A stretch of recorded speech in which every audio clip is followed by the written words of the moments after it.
Good morning everybody! Welcome sa unang episode ng K-Men's Podcast! Kaya!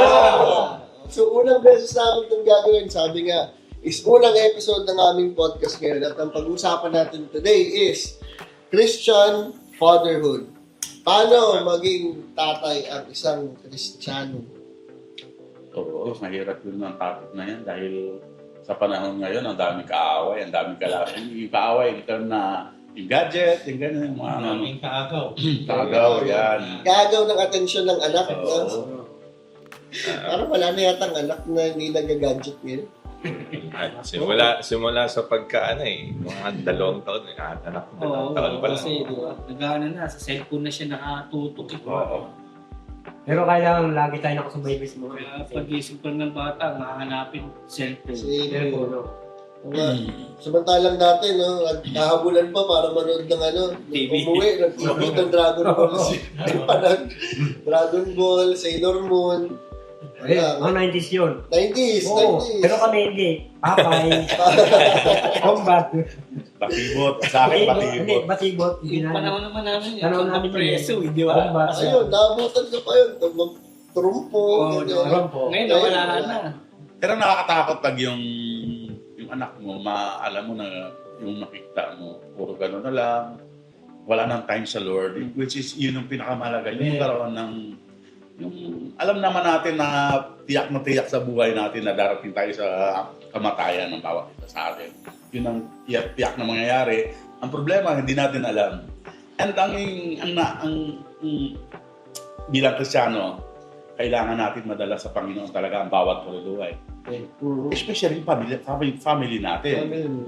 At ang pagiging tatay, ang sinasabi sa Bible, ikaw yung may hawak, ikaw ang leader, ikaw ang sinasandigan ng pamilya mo. Sa yung mga karunungan, may ideas.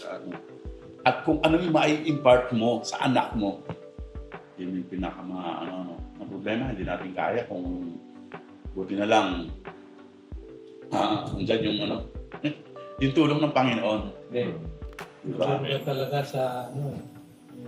sa bata pa, yung communication, communicate mo yung word of God.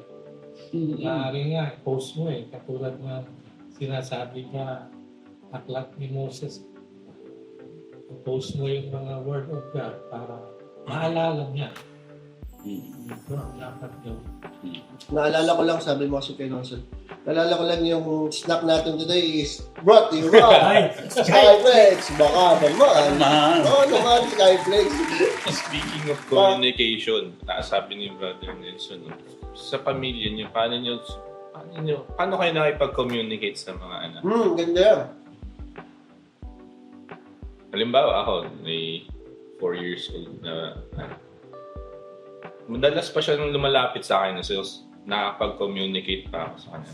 Pero what if yung mga anak natin nasa 20, ganyan. Mga 10 to 20, ganyan.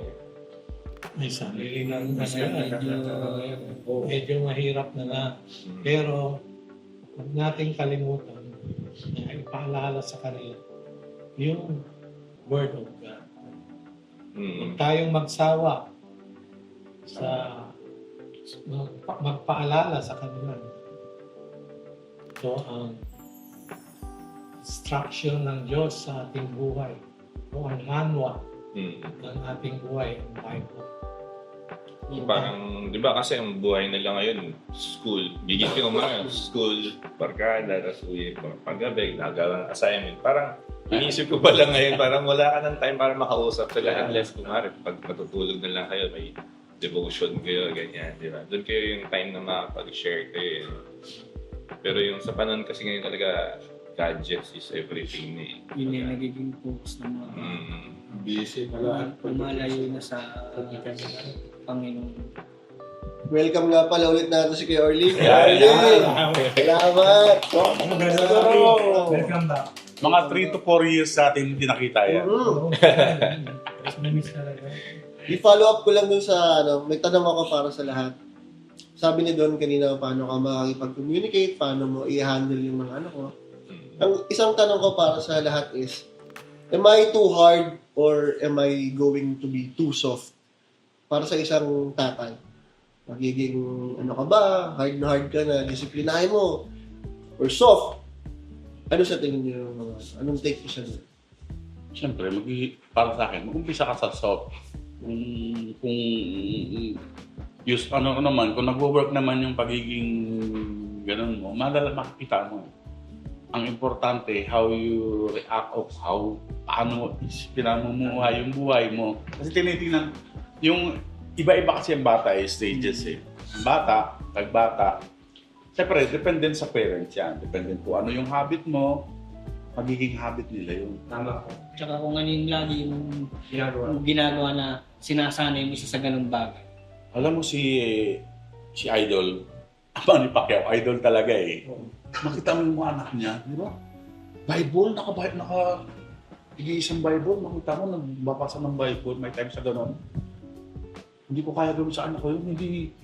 Lahat ng paraan ginawa ko, sinabi ko, ito yung tanging, ito yung tanging source ng righteous living o yung buhay talaga dito nakasali. Kung gusto mo magkaroon ng maayos sa buhay. At may direksyon, may patutunguhan ng buhay mo sa Bible. Eh. Kasi nga, hearing the word of God is the beginning of wisdom. Tapos kailangan yung fear of the Lord. Which is yung fear na gusto mong i-honor, gusto mong igalang yung Panginoon. Yun yung kailangan. Yung masarap na sa pakiramdam. Di ba? Ang hirap nung yung lagi ka nagagalit. May kilala ako, lagi magagalit eh. Wala na. Nakagano na.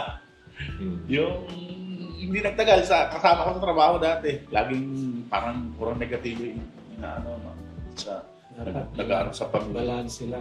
Oo. Hindi ka too soft, hindi ka too hard. Balance ka. Kung ano yung, sabi ko kung ano yung nag-work sa anak mo, makikita mo naman yung resulta eh. Saka magandang time pag yung sabay-sabay kayong kumain. Doon kayo magkwento. Oo. Mas time sila. Yan, kwentuhan kayo.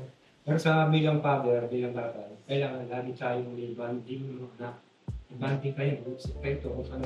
Dahil ibuhin mo siya sa may takot sa Panginoon. Kasi pag nakasa sa bahay yan, hindi mo na kaya sumasabay-bay. Si Brother Don, for sure, sabay-sabay kumakain mo. Tatlo lang sila. Tatlo lang kami, walang hirap tawagin eh. Sa amin, si Lance laging nasa TV eh. Pupunta lang siya pag susubo, babalik ulit. Babalik, susubo. Hindi ko alam kung tawag ba doon, sabay-sabay eh. Multitasker. Dapat hindi ka kumakain. Pero tanong ko lang, kasi yun nga sabi ni Mr. J, hindi pa balance out. May timing eh, kumbaga. May time magiging soft ka, magiging hard. Sa akin kasi ngayon, parang nung sinasabi mo, iniisip ko, parang medyo soft na hard na ako ngayon kahit 4 years old pa lang siya. Parang, kumbaga, yan, for example, pinapagalitan ko na siya kapag kumakain na nanonood. Sabi ko, huwag ka manood, parang Kumain ka muna. Tapos, alam mo, mag-re-reason out na siya. Sabi niya, kasi gusto mo, ganyan. Tapos tataasan ko na yung boses. Doon na siya susunod. Medyo hard na ba yun o soft pa yun? Pero okay lang yun. Okay lang. Kasi at least, Tama yun. Kasi at least, nakikita niya na matututo siyang matakot sa'yo. Kasi pag ang bata hindi na natatakot sa'yo, wala. Yun din, medyo kinakatakot ko din yun. Yung parang sobrang bata pa niya, tapos masyado na siyang takot sa akin. Parang Hindi ganun. naman, kumbaga, malalaman mo naman yung pagkaano. Makakapansin mo naman. Minsan mararamdaman mo na magsosorry ka na lang sa anak mo na nataasan mo siya ng boses. Yan yung yung Bibigyan mo na lang siya ng reason. generation na... Kung bakit mo siya napagalitan. Tapos, Yung reason explain mo na natin. kasi hindi pwede ganyan. Dapat. Yung generation ni Don, generation ko, generation niya. Ngayon, pag nag-combine na tayo, iba yung parang diba? Sa inyo, nung time na yun, okay lang yan. Tapos ngayon, inisip namin, okay nga ba talaga yun? Nung natatandaan ko, nung bata ako, naiinis ako pag pinapalo ko eh. So, isipin mo parang, dapat ba pinapalo ko na to? Dapat ba? Ganito na. Ganun yung laging pumapasok. Kasi nga kami nung araw, sit-sit pa lang ng magulang. Oo, sit-sit pa lang. Oo. Ako, Pag nasa galaan ganun, ka, no? sa amin noon, nagawa, Ganun oras na yan. ng gabi, magkakain na lang, siyempre bata. Ah. Sisit-sit na yan, oras na hindi ka nakadinig ng sit-sit at nalit ka. Diba may ng mga kabataan noon, kabataan yun, hindi. Although nahanto kayo sa labo yan, ang susundutan yun, pamalo, hindi yun. May guidance kayo. Isa guidance. Ngayon, wait lang. Tama, wait Tama lang. yan. Isa Oo. hindi ka na nakakadinig Yun sa lang. mga kabataan ngayon na may opo, may po, wala na, di ba? Wala na yun eh. Kaya Wait isa lang. dapat, Uuso yung pag kayo. kinausap mo siya, lalagyan mo na nung may po, parang nasasanay din siya na may sagot na. Minsan, naisip ko lang, di ba kanina, pag na nagagalit kayo, isa sa mga, kong tanong is, nawawala ba ikaw sa, parang identity mo ba? Kumbaga, ikaw pa ba to? Di ba? Ikaw pa ba, sa sarili mo, parang ano ka, ako pa ba to? Parang masyado naman yata. May mga ganun ba kayong senaryo? Kung meron, Meron din. Meron. kailan yun, Kuya Ray? Parang nangyari? Isa nag-aalit ako nung, inisip ko, pala ako ng Panginoon, nasa lugar dapat ako. Yung sabi nila na, huwag lulubugan ng araw sa lahat ng lahat. Huwag masubugan ang higol sa ulo mo, pagalit. Kailangan, meron kang magpakumbaba ka rin. Meron din, binabawi ko minsan, ayun, tawag ko, magsalita. Bakit Balik ako. nagalit? Bakit ka na? Chismoso. Chismis. Bakit ka na? Hindi, wag na baka. Masyado. Hindi, sa akin, yung gano'n. Siyempre, bilang, gusto mong, alam mo, napakagaling mo eh, pag bagong tatay ka eh. Dapat yung anak ko, ganito. So, ang effect sa akin, yung anak ko, kawawa yung panganay ko dahil gusto mo, naghumuhubog ka, akala mo sa paraan, hindi pala nag-work yun. Shout out, Genesis. Kawawa, Love lahat ng naranasan niya dahil kumbaga military discipline yung kailangan mo. Yun ang isip ko, Yes. which is wrong. Kumbaga yung pag hindi lahat ng sakit na naranasan. Lalo magre-rebuild din. Follow-up question. Pero sana, sagutin nyo ng paisa-isa. Am I being a good role model? Don. Kanino sana? Siyempre sana. Tingin ko kasi nakikita ko yung niya, parang yung development niya, kumbaga. Alam mo yun, pag nagkakaroon siya ng mini success, like for example, parang hey daddy, nakapupo na mag-isa, ganyan, mga ganun na am I great? Ganyan. Naman, ginaganon siya. Tapos tuwan-tuwa na siya, ganun. Tapos yung pag nakikita niya yung mga ginagawa ko, parang nakakopy na din yan. Parang naglilinis sa bahay. Charlie. Ako, siguro noon, kaya hindi na kasi malalaki na yun ako eh. Nauna, hiwalay na rin kami. Hiwalay na ako sa kanina eh. Kaya Nelson. I-appreciate mo yung simple accomplishment. Dahil ibigyan mo siya ng praise. Mag-work mo rin siya. Meron reward mo rin. Dahil maganda yung ginawa niya. I-appreciate mo. Ray, are you a good role model? Siguro, mga araw, medyo issue pa ako. Hindi. Pero ngayon, na ako yung mga anak ko, na-accept nila ako napaka-husay na tama, pero hindi naman totally perfect. Kakamali rin. Yung gamit ng mga anak ko. Hanggat buhay ako, i-guide ko kayo. Pero, na-appreciate niya yung role model natin. Nasa Panginoon ako. May guidance, parang may guide niya ako sa kanila. Nagsasama ko sila. Binago ka. Actually, di ba ang dami nadadala yung bahat brother dito sa church na. Binago ka ng Bilang yun lahat ay papuri sa Panginoon. Amen. Amen. Pa, are you a good role model? Oo naman. Naman ang mga maliit dalawa na aming anak. Kumbaga, hindi sila nasanay ng trabaho kasi may kasama sa bahay na kaso. Naisip ko nung nawala na yon nung nag-resign na ako sa trabaho, bawas kami ng budget. Nakikita ko na parang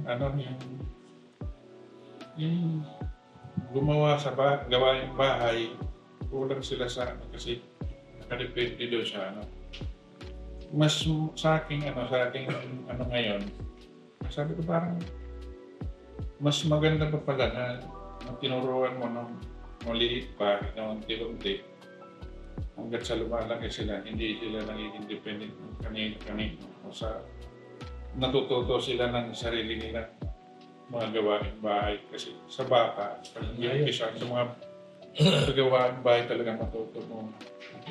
Kasi pag natutuhan nila, kahit saan sila pumunta, yun yung sinasabi ko sa kailangan nyo maliit pa.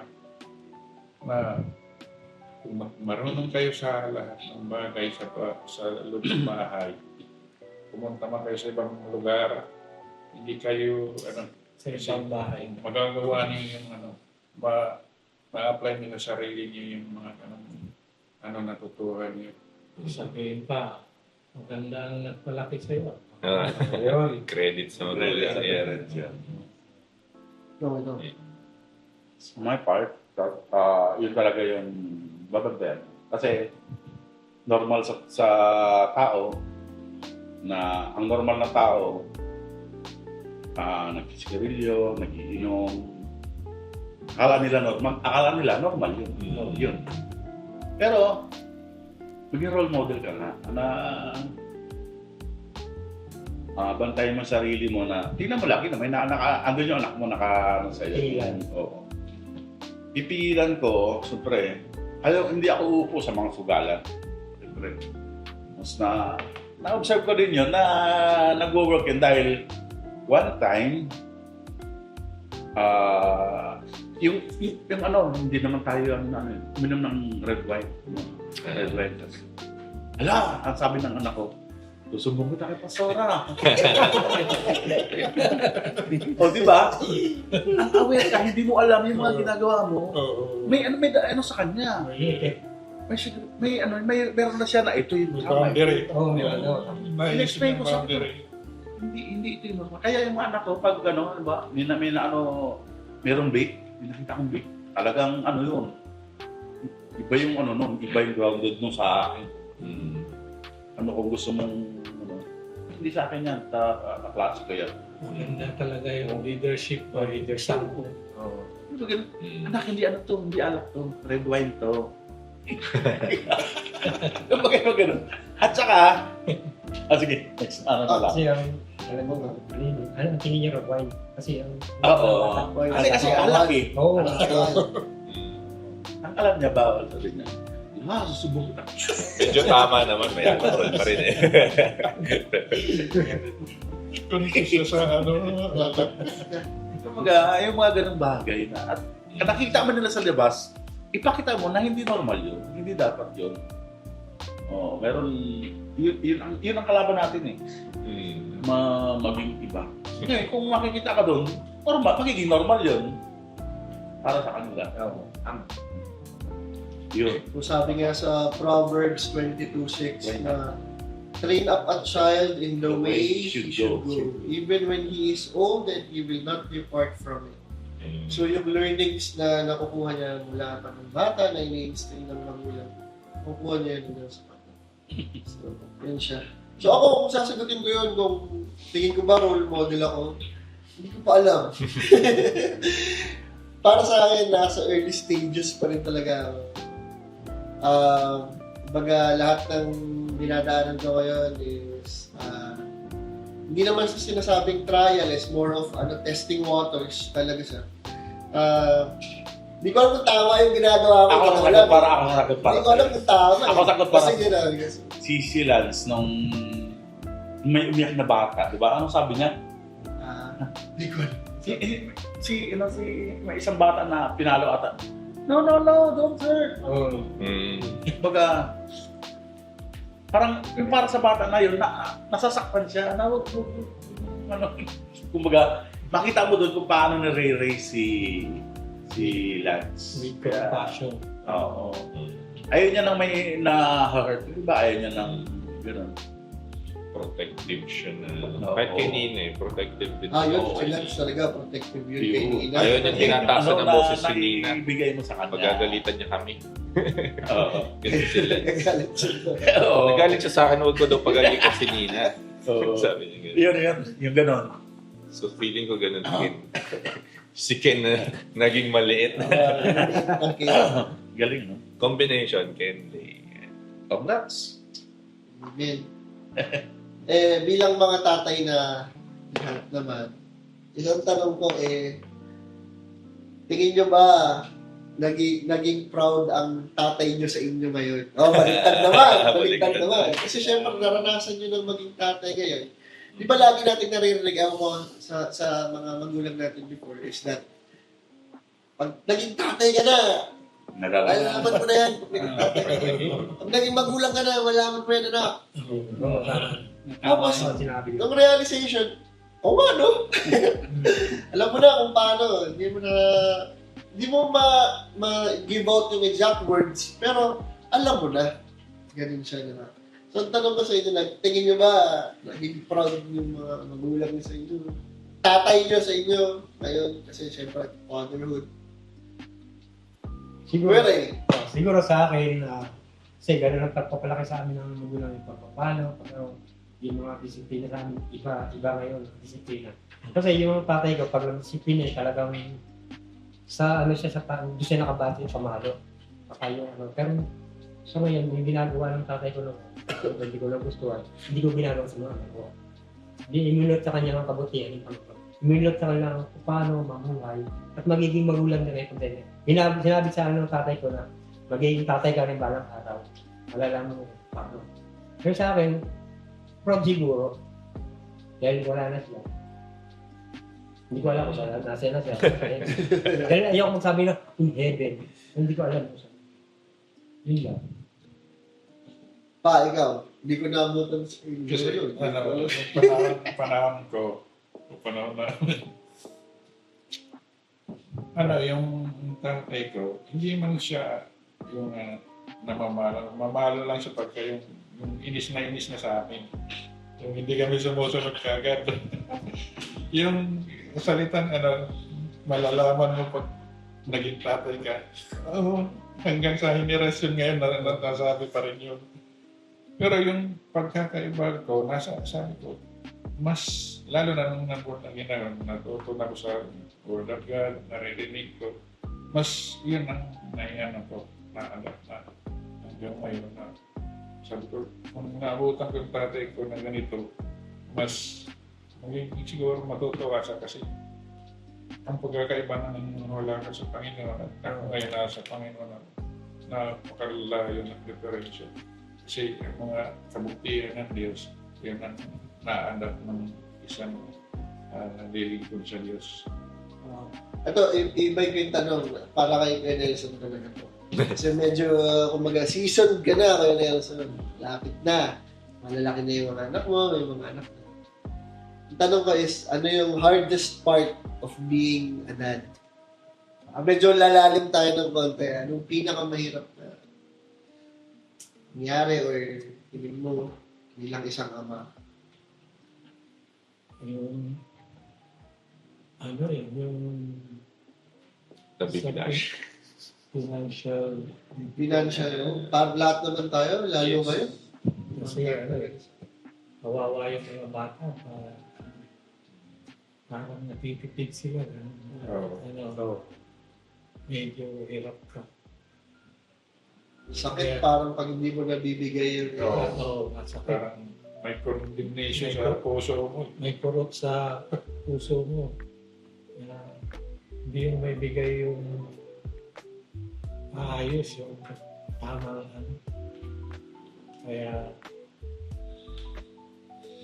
mahirap yun No, hardest part of being a dad. Dinaan namin sa prayer. Prayer. Kaya natatapos naman sila ng maayos. Amen. Kaya ng trabaho. Maayos din yung talagang dadaan ka sa bukas ng karaan. Sa bukas ng karaan, papalaki. Ano ba kayong butas na? Tandi ka pa. No, hardest part of being a dad. Ang dami eh. Mahirap yun, ano. Ang ano ko na lang, ang masasabi ko na lang, the best, kung kaibigan mo yung anak mo, the best yun. Yung ikaw yung pupuntahan niya pag may problema siya, kung ikaw yung kakausapin niya, kung may plano, anong naisip niya maganda, share niya sa'yo. Kumbaga, andun yung ano, yung trust, yung tiwala sa'yo. Pero gusto ko mag-share yung kanina, hindi pa ako naano eh. Kung may pagmamalaki ba ako. Ayun. Yung tatay ko, naranasan ko yung ano, grabe yung ano, yung sa probinsya yung gumamela. Inaano yun, di ba? Tinitrim na gano'n yun. Akala ko bigyan yung bubbles. Hindi. Hindi. Tinitrim yun. So, pag ginano mo yun, ano yung talas no? Ano ba? Tatay, nabis ako doon. Balik ka pa. Balik ka pa, Pastor. Sobrang galit yan. Grabe. Matapos ko, kumbaga, ibig sabihin. Para ka lang pinakos sa gumamela. Ang sakit na yung, ano, Titigas pag-tritrim mo na sa pantay na pantay sa mga probinsya, gano'n yung ano. Pero, nung, nandito na ako, tapos siya nandun. Yung nag-vocational ako eh, sa electronic, pero nandun kasama yung mga, may project ako doon na ano, splicing ng wires. Matagal na panahon, binaliwala ko yun, nasa bahay yung, ano na yun, yung project ko yun, nakaboard ng ganun. Nagulat ako pag uwi ko ng probinsya. Nandun yung ano na yung project ko na yun, kumbaga proud na proud siya. Makita mo na proud talaga siya. Tapos, yung sa probinsya, hindi naman maano yung fiesta, pumunta yung mahirap sa bahay namin. Ano ba yung tatay mo, pinagmamalaki yung picture ng anak mo. Kumbaga naging proud siya sa kung ano man. Sa sarili ko, makita ko rin na kasi nung nagkasabayan na kami na may edad na siya, nag-construction ng bahay namin. Parang nag-aaway kami, ito yung mas maganda, ito yung ano. Mas marami kong idea sa kanya yun. Parang ayaw niya na gano'n, madadali. Kaya siguro nandun. Pero yun masasabi ko naman, sa mga nakita ko, naging proud talaga siya. Pero ganun talaga kasi ang mga tatay, no? I mean, hindi sila emotionally weak, kumbaga. Bilang lalaki, hindi tayo... Hindi natin ipapakita na tawag doon, parang tinatago lang natin sa loob natin, pero inside, masaya tayo na gano'n siya. Hindi tayo showy. Hindi tayo showy. Yun. Masyado nasa loob yung pulo. Kasi may napanood daw, para sabi, ang mga lalaki, mind nila is logically sila. In always looking for solutions, di ba? Ganun tayo. Yung mga babae gusto nila na Laging showy, laging emotionally inclined sila sa mga anak. So ngayon, siguro ganun ngayon nangyari sa father niyo. Nakakatuwa ka rin alam mo yun, ma-realize yun na gano'n. Hardest Sa part hardest part? of being a dad. Wala pa naman kasi. Pero feeling ko yung ano lang, siguro yung kinukwento ko dati na ano, yung bubuntis pa lang si May, di ba yung kalalabas lang ni Nina 7 months. Yun yung pinakamahirap talaga siya. Malapit talaga yun. Mahirap talaga yun. Kasi yung uncertainty, kumbaga, 1 to 2 months ka maghihintay na titignan mo yung development. Napakalit na bata. Tapos tinuturo ka ng kung ano-ano, di ba? Yun yung hardest part. Kasi, tsaka pa yung COVID pa nun. So, parang isa lang pwede pumasok doon sa loob ng NICU. Kaya si May lang lagi. Ako nandun as a dad sa gilid, sa waiting area na dahil kung dadasal lang, hihintay lang. Alam mo na, sa'yo nakita ko yung nagiging ko ng Panginoon dahil sabi ng Panginoon, hindi ka bibigyan ng pagsubok na hindi mo kaya. Ang tindi ng pagsubok mo na yun. Hindi yan yun. Pero kinaya mo at at ka para nakakatuwa ang isipin pagbabalikan mo. Minsan pag tinitignan ko si Nina ng kakanda, laki. Tapos, Nina, do you remember? You were like this when you were little, when you came out of mommy's Pag tummy. nga nag-iisip na yun, baka masarap pa sa'yo. Kasi tinitingnan ko yung mga photos namin dati, ganun. Nakakatuwa lang isipin. Pag pinalikan mo. Hardest part of being a dad. Curly. Ako, siguro yung katulad mo sa kanya, yung talagang sa Financial. construction. Yung minsan, Lalo na ngayon, taas na. May buti ka ngayon, wala na. Kasi natapos na natin yun namin. May trabaho na rin. Di yata mawawala yung problema sa Oh. sa financial. Parang pagtatay ka, parang yung burden ng financial talaga sobrang laki. No? Kasi yung mindset natin, yung provider mindset ka talaga. Kaya mahirap pag tatay ka, tapos isipin mo na agad. Sige. Kailangan mo talaga na. Actually, share ko lang din, itong nakarang week, medyo na-down talaga. Kasi parang, alam niyo yun, yung gusto mo may change sa career mo. Kasi kikita mo yung sahod mo, dumadating. Tapos, one day, saan na? Ubus na, nasa bills na lang. Parang sasabihin mo, parang dumaan lang Dumaan lang talaga. Tapos nada-down ako kasi parang, ano ba dapat gawin ko? Tapos naisip ko, kailangan mag-apply na ibang trabaho, mga ganyan. Baka mapanood ng mga boss ko, hindi, joke lang. Apply ng ibang trabaho, mas mataas sahod, mga ganyan bagay, di ba? Tapos parang nagkaroon ng interviews. Tapos yung nare-reject ka sa interview, nakaka-down talaga siya. Tapos yung parang, parang nasa stress out na ako ng isip na, saan na ba talaga ako yung lugar? Dito na lang ba talaga ako? Parang mga ganun na pag-iisip, di ba? Gusto ko ma-provide yung mas marami pa. Pero hindi ko magawa pa. Parang yun. Pero welcome muna natin si Richard, halika dito. Richard Gomez. Isa sa mga artista natin to Richard. Dito ka. Lamang tama. Dapat sa Facebook. Anong kanta ang masasabi mo sa sahod? Next time pag sahod mo, kantaan mo na huwag ka nang mawawala.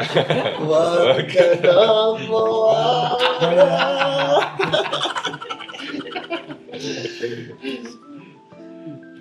Hardest part of being a dad. Isa parang gusto ko lang bumitaw. Pero hindi Gusto ko na Pero kailangan talaga matibay. Sa financially, sinabi nila. Yes. Pag nakikita mo naman walang-wala talaga. Although minsan, meron mga nagtatabi, sinishare ko na wala. Pagpasensya nyo na ibigay ko. Pero yung tumakas po ko, yung pagpapasalamat. Papasalamat po. Doon ako na anak bilang magulang. Nandiyan pa rin ako sa baybay ko. Kung wala man isang gano'n, nagpapamilya kami. Yun lang ang mayano ko kasi napakahirap na pagdating sa pinagay. Pero sabi nga, God will provide. Amen. Nandiyan lagi. Pinapanalangin mo pa lang, alam na ng Panginoon, alam niyo ang pangailangan. So kailangan dati Diyos lang at pagtutulaga. Trust. Trust in the Lord. No. Hardest part of being a dad. Ang una talaga sa lahat ng pamilya, financial. Lalo na pag nag-aaral na dalawang anak mo, tatlo, tapos privado. Talagang pero hindi mahirap kung titingnan mo, pero kung sa sarili mo lang, hirap talaga. Pero pag inano mo sa Panginoon, makikita mo ang kamay ng Diyos na hindi man sobra-sobra, pero hindi ka nagkukulang. Na yung mo, yung pangangailangan mo, andun lagi na Vision. sa timing. Oo, Timing. mga ganun na. Kasi sa atin, malimit tayo yung pagka yung nakakalimutan natin ang Panginoon. Pag may yung biglaan ba? Samantalang dapat mag-isip tayo, Lord, kaya mo itong gawin para sa anak mo. Kasi kung anak tayo ng Panginoon. Dahil siya na tinatawag natin Father. Ibig sabihin, magdepende talaga tayo sa Panginoon. Ano man yung mga hardest na natin na experience. Kasi hindi talaga siya babali sa kanyang pangako. Kung depende tayo, hindi tayo tatalikuran ng mga. Na dapat i-congratulate natin kay lahat ng mga tatay na kasama natin na manonood nito. Yung mga tapos na ng pag-aaral na anak, congratulations sa inyo. Kasi yun, sa tuition na naman, di ba? Enrollment season na naman. Kaya pares kami nag-react din doon eh. Yung sinabi pa na enrollment, sabi ko, enrollment na naman. Kaya parang anak nyo eh. No, ang malit na ngayon, nasa 40 na. Mahal na ngayon. Talo pa nung college ko. Mahal na College ngayon. ko, Mahal na ngayon, 5,000 lang, Diba? 6,000. Iba na ngayon. Isang set. Oo. So, sasagutin ko nga yung tanong ko na yung hardest part of being a dad. Agree talaga ako dun sa financial. Pero isa kong naisip is yung yung medyo corny eh, pero para sa akin parang lalo kay Karina. Na parang buong buhay niya iti-training ko siya. Buong buhay niya tuturo ko lahat ng kailangan niya. Para mabuhay, para matuto, para maging independent, maging mag-isa. Mali rin naman yun kasi hindi ka habang buhay nag-exist. Hindi pa tapos. Isipin mo, tuturo ko lahat ng kailangan niya, mabuhay, kailangan Huwag mo niya sabihin lahat. buong buhay. Para one day, na hindi niya na kailangan, na ituro ko lahat. Yeah. Yun! So, kasi... Mali yung term mo. Buong buhay sabi mo kasi. Kailangan. Kuya Richard, what is the hardest part of being a Turo ko rin dad? yung maging dependent sa Oo. Lord. Dependent. Dependence. Sa akin, hardest part. Oo, ganun din. Financial din. Pero gumawa ng way si Lord na doon sa dati mong pinagkakakitaan, Jack, pag lumaki yung mga anak natin, doon sa dati mong pinagkakakitaan, hindi sasapat doon. Kaya inalis ako ni Lord doon. Nilagay ako sa isang mas malawak na field na para Larger sphere. para sumapat yung kikitain ko para sa mga anak ko. Kasi habang lumalaki din yung expenses sa akin. So yun. Dahil kung hindi kami nagtiwala sa Panginoon, wala kami ngayon siguro. Hindi ko alam kung anong klaseng pamilya meron ako. Siyempre, kulang-kulang. Ganun. Si Ken, alam mo kung saan ako nagaling. So, ayun. Kay Lord talaga lahat eh. Siya talaga magbibigay ng right timing, lahat ng pangangailangan may bibigay niya. Lahat ng dapat mo maging kasama sa buhay, sa pagtanda. Tayo, baga tayo pinagtagpo lahat para magkaroon tayo ng isang matibay na pundasyon na magtiwala sa Panginoon sa lahat ng ating mga pangangailangan. So, yun. Nahugot ka na, naramdaman na Sunong habang ginagawa ka pa, next question, pag naman. What is your greatest fear as a father? Ako, yung mawala yung mga anak ko sa Panginoon. Kasi mahirap yung buhay na wala kang Diyos sa puso. So, although yung mga anak ko medyo hirap po silang dalhin dito dahil mga binata at dalaga na. Tapos, yun nga, mga bata kasi ngayon, hindi mo na madadala sa Nung kagaya nung time natin, yung palo lang, sit-sit lang, natatakot na tayo. Pero ngayon, mga bata ngayon, kailangan, kailangan kausapin mo. Kailangan ikaw maghahantay. Kaya siguro yun, pero ginagawa naman namin lahat para buong pamilya ko na sama-sama kami na mag-serve sa Panginoon. Ayoko nung may iwan. Kailangan iisang direksyon. Dapat tao, dapat. Yeah. Walang maiwan. I agree. I agree. We agree. Yung greatest fear ko is connected din sa Kuya Richard. Is yun nga. Ako naman yung parang run out of time na makilala ng mga anak ko at nilay ang Panginoon. Kasi sa ganung edad, hindi pa nila talaga maintindihan eh. Kahit ako, nag-start ako ng ganung edad, hindi ko pa talaga nag-grasp fully yung love ng Panginoon sa Sa atin. may confusion. Confusion. Lalo ngayon, sa digital era, parang napapanood nila, thinking na lahat yung tama. Takot ako na mag-run out of time to say na, anak, ito yung sinundan ni Daddy. Because the years na nakilala ko ang Panginoon, I want you to, as early as now, na malaman niyo kung gaano siya kabuti. Gaano niya tayo kamahal. Yun yung fear ko. Greatest fear. Greatest fear. Nasabi na ni Brother Richard, the best yun. Major. Stay ka na.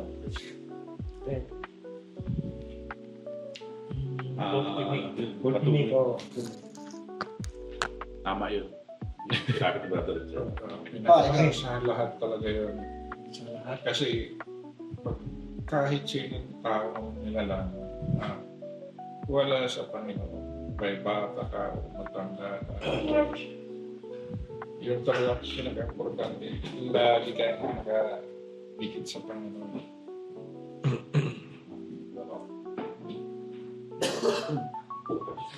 Brother A. Kaya Sa akin yung sinabi ni Brother Richard, walang maiiwan, walang matitira. Kahit nga kapit. Walang matitira? Walang matitirang, walang maiiwan. Walang matitira lahat, kailangan madala lahat. sa pamilya, Pamilya. Kahit yung bago pa lang sila, kailangan madala tayo. Lahat sila. Kailangan, kasi ang nakakatakot nun, yung hindi mo madala, may iwan sila. Kami nga nagpapura, kailangan pamilya, kasama lahat. Walang maiiwan, walang matitira. Dala lahat mo sa Panginoon. Kasi hindi natin alam yung eternal life. Yung John 3:16. Ano ako na sa kanila, kakanood ko siguro ito ng ubusin nyo silang lahat! Wala kayong matira! Kakanood ko ito eh. Kailangan busin. Kaya nung sinabi mo wala yung titira, ha? Tama naman. Yung ma-disconnect yung relationships. Yun. Yun ang request ko. Parang wifi. Pag Bagal mag-load. Wala. I-risk ka na eh. Nag-iinis ka na pag wala yun. Pag lumabas yung buffer, ano ba yan? Wala internet. Tayo nasa kami sabi mo, walang wifi. Pwede na, nandito yun. Disconnect ka sa Lord. Brother Richard. Napakabigat yun. Mawala yung relationship. Ang putol. Kailangan may restore. Amen. Purely. Kung sa akin yung sa kanya rin. Copy-paste. Hindi, yung mawala ka sa Panginoon. Kaya naisip ko nung minsan, nung nakarampa ako naka-monitor, na-post ko niya tayo nung nakarampa. Kaya sa akin, sige ako susunod na lang. Para sa sunod kaya nagbasta na. Yun. magandang response. Buti nagbabasa si Kuya Orly ng GC. Kasi naka-monitor ako minsan lagi. Pinapatama ko si Papa eh. Kaya na-mind ko to lagi. Iba, magbasa ka ng GC ah. Ganun sinabi na, postpone kasi ganyan na may sa susunod na lang. Sige, sa susunod. Pero nung nakalaban, basta na ako. Kasi din, sa susunod. I don't watch kasi nung sama. Don, what is your greatest? Sa akin, hindi ko masyado pa-fear yun. Kasi nandaling-dalhin eh. Tatlo kami dito lagi sa church eh. Siguro nga yung fear ko na medyo lang. Tawag dito, medyo yun nga, yung parang clingy ka pa din sa anak mo. Parang iniisip ko na yung pag, di ba nagkakwento natin din? Oh. Sabi ko, every Saturday mag-workout kami ni Ken. O Sunday. Gym dapat Mag-gym kami. lang. Para malaki katawan namin. Kasi pag lumaki yung anak namin na babae, liligawan na yan. Yun yung takot namin eh. So, gagawin namin, kapag punta yun sa bahay yung lalaki. Hindi malalaki katawan namin, nakaganyan na kami. Yun yung fear ko. Kasi babae yung anak na may babae. Kaya, since ngayon, di ba, yung panahon ngayon, Paano medyo, yung gano'n? Hindi yung mga no, papadagit yan eh. 15 pounds mo lang. Ayun. Sakto tayo sa oras. So, alam ko bitin pa. Pero, Brother Don, mag-closing prayer ka muna. Ah, Sabay next na podcast natin. sa ibang bansa yan. May change venue, may change venue. Gusto ko yung background yung dagat. Oh, yung the fellowship. Taas. Bilad tayo dun sa taas. Yes. Pray muna tayo. Okay, let's pray. Hallelujah, Lord. We thank you, Lord Thank you, Lord. Jesus, for this day. Praise your name. We thank you for the things, Lord, na napag-usapan namin, napag-sharean namin, Panginoon, being a father, ang pagiging father, Panginoon. We thank you, Lord Jesus, that you have been our example, Panginoon, so that we can do our job, our duties, Lord, as a father. Lord, right now, we just pray to continue, Lord, to bless us with wisdom and knowledge, Lord, so that we can continue being like you, Lord, for our children, Lord, for our family as a whole, Lord Jesus. Not just in our family, but in our community, in our church, Lord Jesus. Let us be all a father, Lord, na ikaw yung nagiging example namin, Panginoon. Lord, as we move further, Panginoon, into relationship with you, we pray that you continue to hold us and cover us with your blood, Lord. Let our decisions be like yours, Lord, so that we can lead according to your purpose in our life, Panginoon. Lord, bless each one of us. Give us strength physically, emotionally, Lord, and also mold us, Lord, more according to your purpose in our lives, Lord Jesus. And Lord, as we separate our ways, Lord, keep us safe sa aming biyahe, Lord, pauwi ng aming mga bahay and sa aming mga pamilya, Panginoon. Maraming salamat. Kipunin muli niyo kami, Panginoon, upang makapag sama-sama at makapag-share palalo, Panginoon, about being a father, Panginoon. Salamat, Lord, sa ministry na binigay niyo sa amin. All the glory and praises to your name. In Jesus' name. Amen. Amen. So, salamat sa mga nanood ng podcast namin. Marami pa kaming gagawing podcast. Alam, bitin yung oras namin. Marami pa kaming gusto pag-usapan. Pati magti-change venue pa daw kami. Sabi ni Pastora. Ay, ni Pastor. Pastora. So, ayun. Thank you. Sa susunod ulit, samahan niyo kami sa K-Rex Podcast. Kaya! Thank you sa media team. Thank you. Skyflex. Thank you. Sa coffee na itim.